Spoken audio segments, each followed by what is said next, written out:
Buenos días, mi nombre es Joaquín Arturo Bautista Solorio y expondré la materia de Fundamentos Biológicos del Movimiento Humano número 2.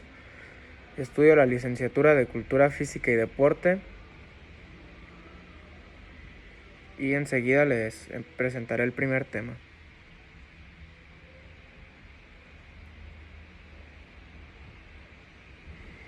Síntesis. El cuerpo humano es la estructura física y material del ser humano.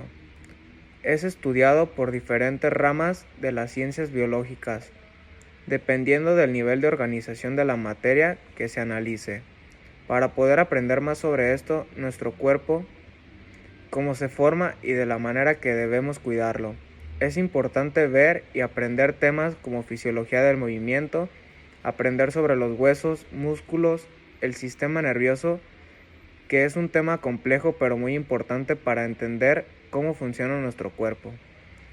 Todos estos temas son importantes para aprender sobre nuestro cuerpo y conocernos más. Para esto comenzaremos hablando primero de la fisiología del movimiento. La fisiología es aquella ciencia que estudia las funciones de los órganos y los sistemas del organismo humano. La fisiología humana se refiere al concepto del medio interno y es una propiedad de los organismos vivos que consiste en su capacidad de mantener una condición interna estable. La mayor parte de nuestro cuerpo, algo así como el 70%, está conformada por líquido. La mayor parte se encuentra dentro de las células, un tercio se encuentra en los espacios por fuera de las células, se encuentra siempre en movimientos mezclados con circulación de sangre. Las células que conforman nuestro cuerpo forman los tejidos forman órganos, estos forman aparatos y de esta manera se componen los sistemas que mantienen el cuerpo vivo. Entonces la fisiología se refiere a todos los sistemas que están interconectados en nuestro cuerpo para su movimiento. Es necesario que hablemos de cada uno de ellos, pues es importante hablar sobre los huesos que son parte importante para lograr la resistencia de nuestro cuerpo. El hueso es un tejido firme y duro, resistente. Si bien sabemos que los huesos constituyen el soporte del cuerpo y que todos juntos forman lo que llamamos esqueleto, es preciso mencionar que esta no es su única función. Los huesos también sirven para proteger algunos órganos internos como el cerebro, el corazón y los pulmones, que se encuentran respectivamente dentro del cráneo y de la caja torácica. Existen huesos largos que dos extremos y una epífisis o centro. Huesos cortos y planos están constituidos de la superficie a la profundidad por perócito, tejido compacto o corteza, tejido esponjoso o trabecular. En este tejido interior de algunos huesos se aloja la médula roja y amarilla. La médula roja produce glóbulos rojos y se encuentra en el hueco esponjoso de los huesos planos, como el esternón, las vértebras, la pelvis y las costillas. La médula amarilla contiene tejido adiposo o graso. Se localiza en los canales medulares de los huesos largos. Como ya vimos, los huesos nos ayudan a sostener nuestro cuerpo, por el cual no solo está formado por huesos, sino que también existen músculos. Nuestro cuerpo están conformados por más de 650 músculos diferentes, la mayor de los cuales pueden ser controlados a voluntad y que permiten ejercer la fuerza suficiente sobre el esqueleto para movernos, aunque algunos músculos, como el músculo del corazón, puede funcionar de forma autónoma. El sistema muscular del ser humano es vasto y complejo y constituye el 40% del peso del adulto, generando además de mayor parte de su calor corporal. Existen 3 tipos de músculos óseos, también conocidos como músculos estirados, el músculo liso y el músculo cardíaco. Músculo liso. Muchos órganos internos huecos como el estómago, el intestino, la vejiga y el útero están revestidos con músculos lisos.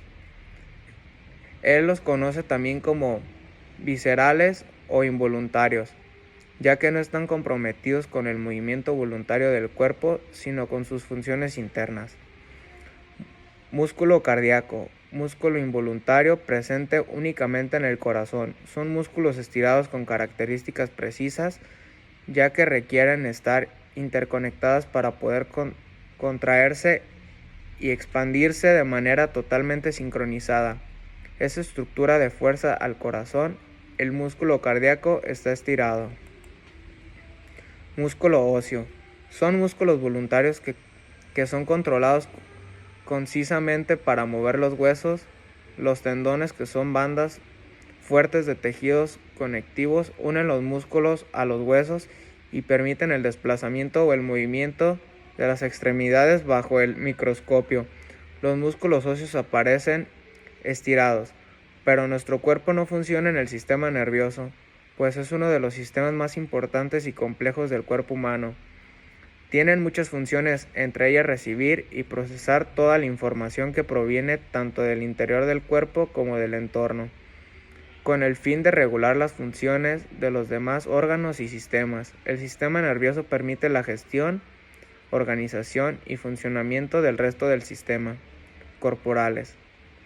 Este sistema funciona a través del envío de impulsos electroquímicos con diferentes informaciones y órdenes para diferentes estructuras que forman parte de nuestro organismo. Enseguida hablaré sobre el sistema óseo. El conjunto de huesos que proporciona al cuerpo humano su estructura. En el adulto consta de 206 huesos. Está conformado por el tejido óseo y tejido cartilaginoso. El sistema óseo, junto al muscular y al articular, constituye el aparato locomotor del cuerpo humano, es decir, el que le permite el movimiento preciso y coordinado. Además de las funciones ya mencionadas, el sistema óseo nos ayuda a proteger algunos órganos como el cerebro, el corazón, y gracias al soporte que nos dan los huesos podemos realizar nuestras actividades como caminar, correr, saltar, entre muchas otras más. El sistema óseo está conformado por huesos, estructura rígida, mineralizadas a partir del calcio y los otros metales. Son las partes más duras y resistentes del cuerpo humano y de los animales vertebrados. En su interior además se halla la médula, que cumple con funciones hipetamoyéticas. Se crean los glóbulos rojos sanguíneos. Cartílagos. Los cartílagos se encuentran en los extremos de los huesos, protegiendo a los acerviales para que uno no choque con el otro, evitando así el desgaste. Se trata de las estructuras flexibles y gruesas compuestas principalmente de colágeno, ligamentos, tejidos fibrosos muy resistentes, densos y elásticos, que unen los huesos entre sí en los puntos de rotación que son las articulaciones. Así es vital para el movimiento, pero también evitar que los huesos se salgan de su lugar o se muevan atinudamente. Tendones, así como los ligamentos, se trata de tejidos fibrosos gruesos y elásticos que unen a la musculatura a las piezas rígidas de los huesos, permitiendo que la fuerza de las células musculares se transmita a los huesos y posibilitando así el movimiento voluntario. Tipos de huesos según morfología. Podemos clasificar los huesos de cuerpos humanos en largos, cortos, planos e irregulares según la morfología. La forma de cada hueso también ayuda a la hora de observarlos y analizarlos a través de una radiología simple, pues huesos del cuerpo humano tienen diferentes formas y tamaños. No estructuras lisas, presentan protuberancias y partes grosas. En la clasificación en huesos largos tienen una mayor longitud, como es el caso del fémur. En este sentido se componen las diálisis. Huesos cortos tienen una extensión más corta y están cubiertos por cartílagos articulares. Suelen unirse a otros para formar las articulaciones móviles. Son cortos en rótulo, en el hueso nasal o en el torso. Huesos planos tienen una disposición ancha y plana para proteger los órganos internos del cuerpo, como es el caso de los huesos del tórax o del cráneo. Huesos irregulares comprenden lo que es su morfología. No los podemos encajar en largos, cortos o planos. por ejemplo, la mandíbula o las vértebras. Continuamos con el sistema muscular. El sistema muscular es un conjunto de más de 650 músculos diferentes que componen el cuerpo humano, la mayoría de los cuales pueden ser controlados a voluntad y que permiten ejercer la fuerza suficiente sobre el esqueleto para moverlos. Se componen de 40 a 50% del peso corporal. El sistema muscular del ser humano es vasto y complejo, constituyendo el 40% del peso de un adulto, generando además la mayor parte de su calor corporal. Los músculos que componen este sistema están compuestos a su vez por células con alto nivel de especificidad, lo cual les confiere propiedades puntuales como la elasticidad. Estas células, llamadas moicitos, pueden someterse a estiramientos y compresiones intensas sin poner en riesgo su constitución.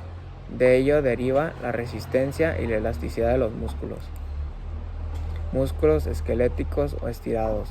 Su nombre deriva de las estrías que posee, así como una forma larga. Características además son las que conectan con los huesos del organismo y permiten el desplazamiento o el movimiento de las extremidades.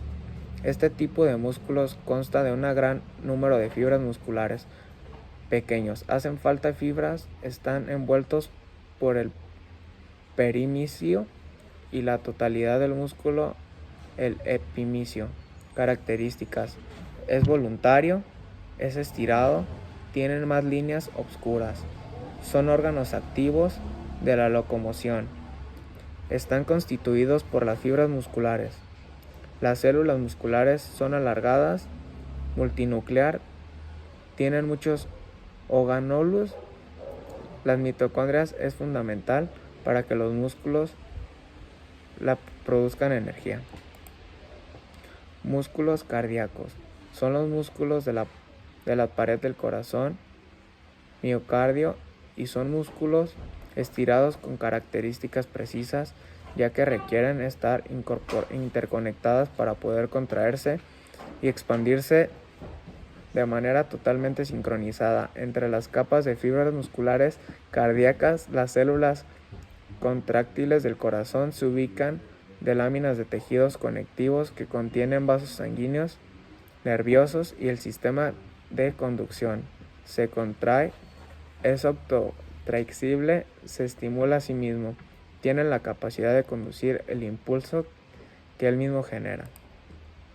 El sistema muscular se compone de una variedad enorme de músculos, entre los cuales encontramos músculos fusiformes, aquellos que se encuentran formados de huesos gruesos en la parte central y delgada de los extremos, como los presentes en los miembros superiores e inferiores.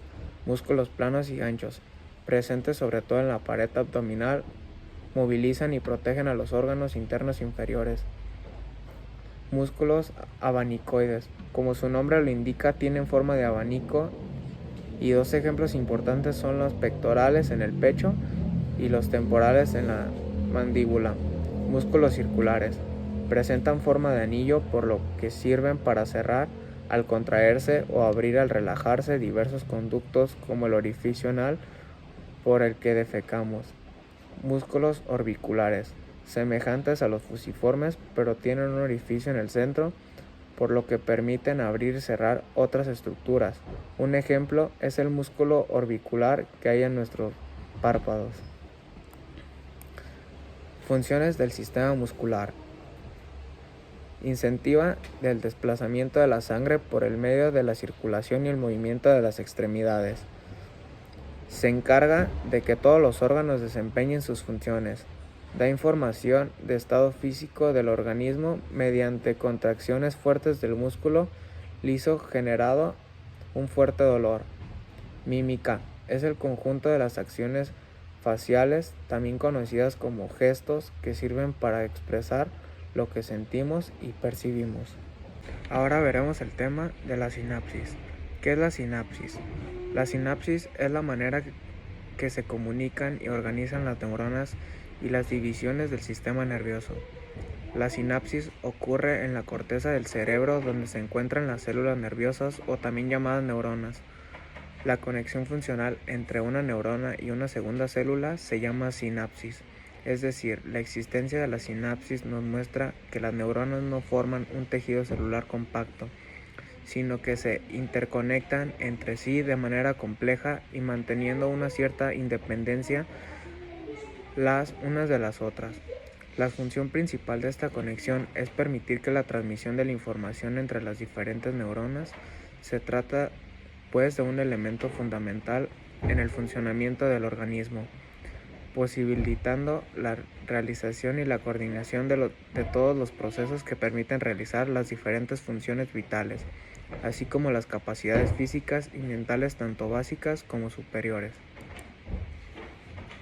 Esta conexión es también de gran utilidad, no solo para transmitir información, sino también para regular la presencia del espacio sináptico.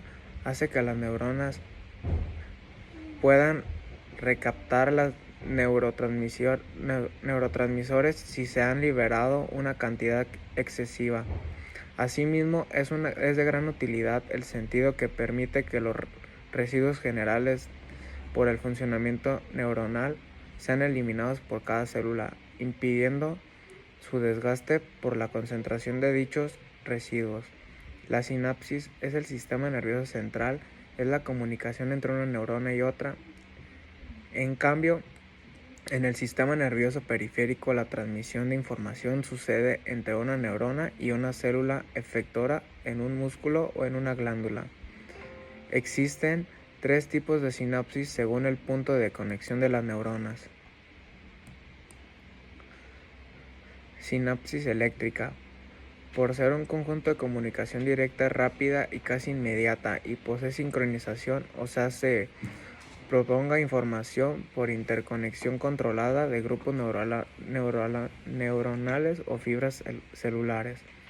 Sinapsis química. La sinapsis química es más lenta porque las células son separadas por un espacio o heridura sináptica, o sea, no se tocan. Para que la señal de la neurona presináptica pueda ser recibida a través de la hendidura sináptica, debe convertir la señal eléctrica o impulso nervioso en una señal química. Ahora hablaremos sobre el sistema nervioso. El sistema nervioso es un complejo conjunto de células encargadas de dirigir, supervisar y controlar todas las funciones y actividades de nuestros órganos y organismos en general. Gran parte de los seres vivos, así como los seres humanos, poseen sistemas nerviosos. Sin embargo, hay organismos que no lo poseen, como por ejemplo los protozoos y los periferios. Partes del sistema nervioso. El sistema nervioso del cuerpo se divide en 2 conjuntos. El sistema nervioso central, encargado del procesamiento de la información recopilada por los sentidos y de la toma de acciones conscientes. Lo integran los siguientes órganos. El encéfalo. Su parte más voluminosa, que abarca el cerebro, dividió en 2 partes el hemisferios. El cerebelo, que integra las funciones motoras y está en la región de la nuca. Médula espinal, prolongación del encéfalo que va por dentro de los huesos de la columna vertebral y a la que se conectan todas las terminaciones nerviosas del cuerpo. Sistema nervioso periférico. El sistema nervioso periférico se compone de los nervios que corren en el cuerpo y se dividen en 2 grupos. Nervios craneales son 12 partes de huesos ubicados, como su nombre lo indica, en la cabeza, en donde controlan la información pertinente al rostro, cuello y sentidos principales, conectándolo todo al cerebro. Nervios espinales. Son 31 pares de nervios que controlan la información del tronco y de las extremidades, conectándose a la médula espinal. Funciones del sistema nervioso. Como se ha dicho antes, el sistema nervioso tiene la función básica de conectar los centros de procesamiento nerviosos como el cerebro con la periferia de las extremidades y los nervios y los diversos órganos del cuerpo. En primer lugar, esto permite activar la musculatura y proporcionar el movimiento, tanto voluntario, caminar, sujetar cosas, etc., como involuntario, los movimientos del intestino, la respiración, los reflejos, etc. En segundo lugar, permite la coordinación sensorial de los estímulos, como el dolor y el tacto, y su transmisión para ocasionar respuestas, lo cual es vital en la protección del organismo como un todo. Enseguida hablaré sobre la fisiología aplicada al deporte. ¿Qué es la fisiología aplicada al deporte? La fisiología deportiva es la parte de la medicina deportiva que estudia los procesos que se realizan en el cuerpo humano con motivo de la realización de actividad física. Este estudia los cambios metabólicos, además de las adaptaciones que realiza el cuerpo humano para adaptarse a cualquier tipo de actividad física, ya sea de tipo puntual o a largo plazo. Para conseguir los objetivos de la fisiología deportiva se realizan distintos tipos de pruebas y análisis, que se adaptan tanto a la modalidad deportiva analizada como a la deportiva. Dichas pruebas son distintas según la edad, el sexo, el peso y el deporte o prueba concreta analizada.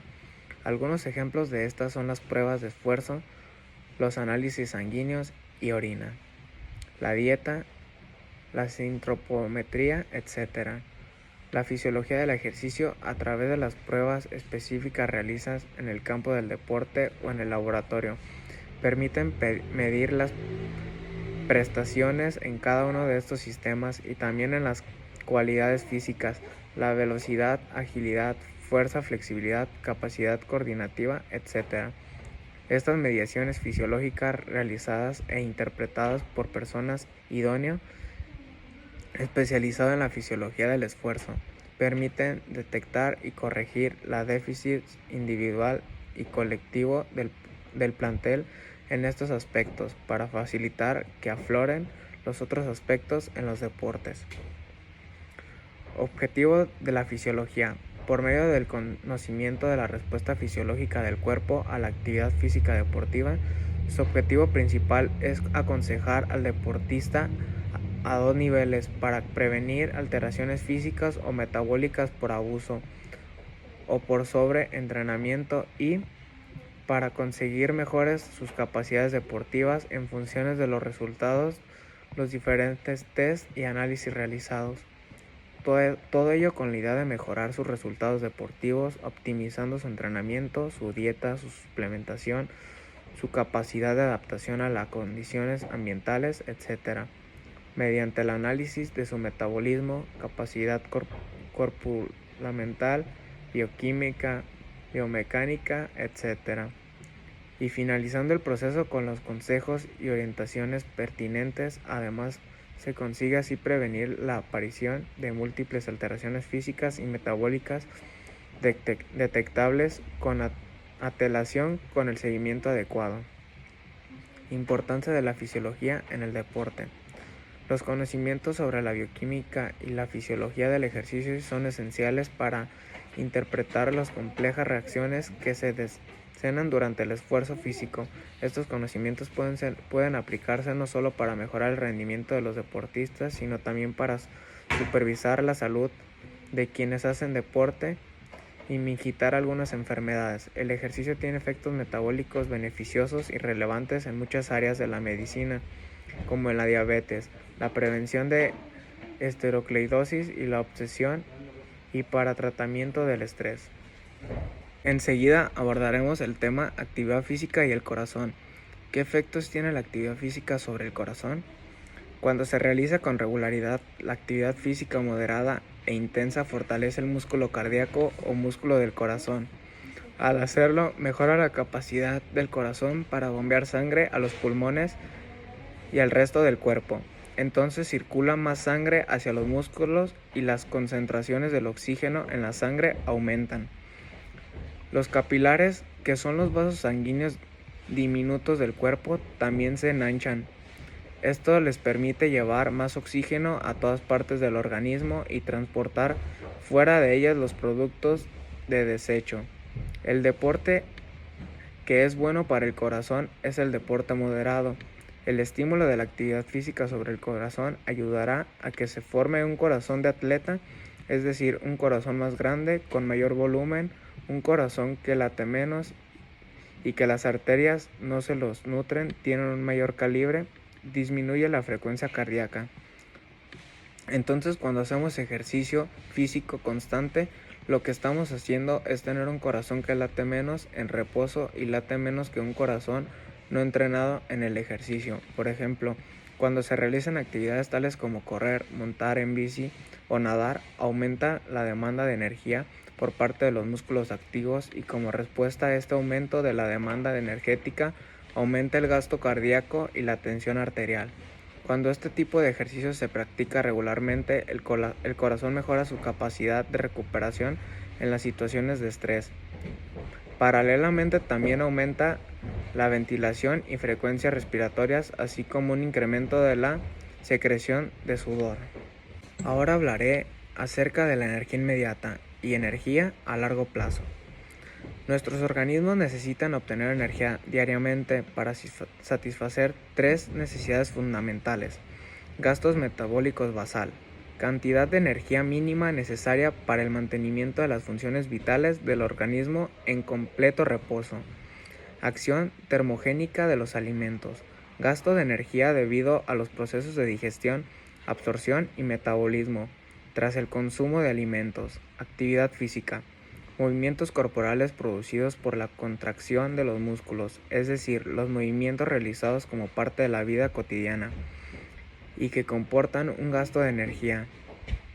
El hombre obtiene esta energía que necesita a través de los alimentos, concretamente a partir de algunos nutrientes contenidos en ellos, proteínas, grasas e hidratos de carbono, siendo estos los únicos nutrientes que, conjunto con el alcohol, proporcionan energía.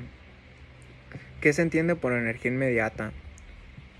Es proporcionada exclusivamente por fosfato de alta energía almacenados en sarcoplasma como el adenosis trifosfato ATP y la foscreatina PC, sistema también llamado ATP-PC. El cuerpo lo utiliza en pruebas de corta duración como la carrera de 100 metros o levantamiento de peso. Este sistema permite mantenerse en movimiento por 60 segundos o de 20 a 30 segundos en una carrera de alta intensidad. El sistema ATP-PCR, los ejercicios de corta duración y alta intensidad de energía que procede de las reversas de fosfágenos intramusculares ATP y PCR. Este sistema de deporte energético se agota rápidamente cuando se utilizan al máximo. Se recuperan por refosforilación de ADP.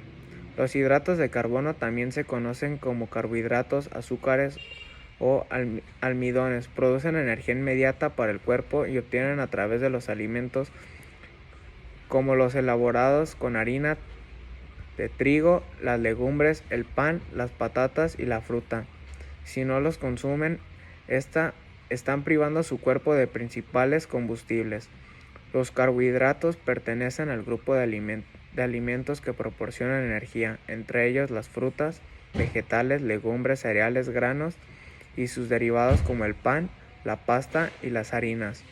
Los hidratos de carbono son componentes de la dieta que menos cantidad de calorías aportan por unidad de peso, alrededor de 4 kilogramos, mientras que esta relación de alcohol es de 7 kilogramos. Los carbohidratos deberían representar el 50% de nuestro aporte energético diario y las grasas no deberían superar el 30%. Además, los primeros tienen un efecto más satisfaciente que las grasas. Algunos alimentos que proporcionan energía inmediata. Existen tres tipos de nutrientes en los alimentos: carbohidratos, proteínas y grasas. Los primeros dos aportan 4 kilocalorías por gramo, mientras que las grasas aportan 9 kilocalorías por gramo. Sin embargo, debemos tomar en cuenta que los alimentos más recomendables para obtener energía inmediata son los que tienen carbohidratos. Por último, abordaré el tema factores y rendimiento en un atleta. Factores que intervienen en el rendimiento de un atleta. Genética. Los factores genéticos también contribuyen al rendimiento en el deporte. La variación genética contribuye a las diferencias individuales en rasgos fisiológicos, del comportamiento, morfológicos y fisiológicos. De otra parte, la variación genética también influye en cómo los individuos responden al entrenamiento. El efecto del componente genético en el rendimiento deportivo que está estudiando desde varias perspectivas. Los estudios genéticos cuantitativos se encuentran en la importancia relativa de los factores genéticos sobre el rasgo que son determinantes para un rendimiento deportivo sobresaliente. Estos generalmente proporcionan estimaciones e información sobre heredabilidad de patrones de transmisión genética a través de las generaciones. Por ejemplo, los estudios de heredabilidad han demostrado que los factores genéticos contribuyen del 20 al 50% de variación entre individuos para un sinnúmero de rasgos relacionados con el rendimiento deportivo. El porcentaje de las fibras musculares provocará diferentes tipos de respuestas ante el entrenamiento físico. Si nuestro cuerpo muestra con un mayor porcentaje de fibras la concentración rápida, reaccionaremos más favorablemente a los deportes que requieren fuerza y velocidad. Entre los factores determinantes por la genética que influyen el rendimiento de un deportista encontramos el proceso metabólico, la funcionalidad de nuestro sistema inmunitario. Entrenamiento.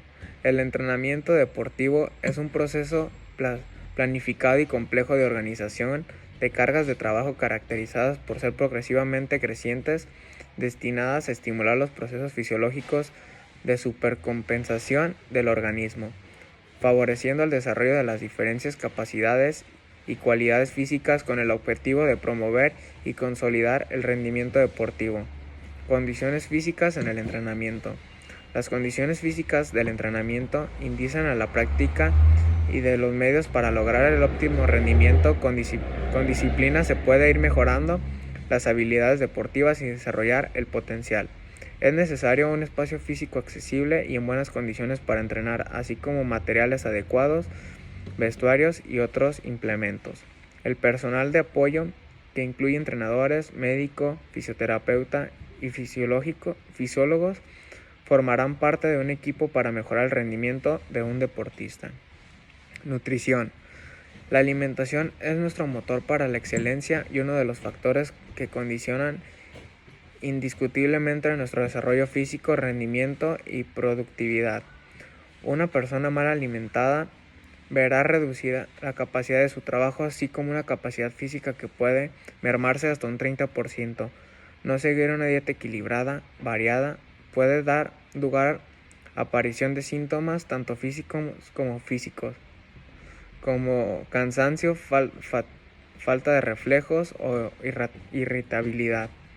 Motivación. La motivación cumple un papel fundamental en el aprendizaje y adquisición de habilidades motrices y, por supuesto, en la práctica de deportes y el rendimiento de los deportistas a todos los niveles: deporte base, deporte de alto rendimiento, deportes para mayores, etc.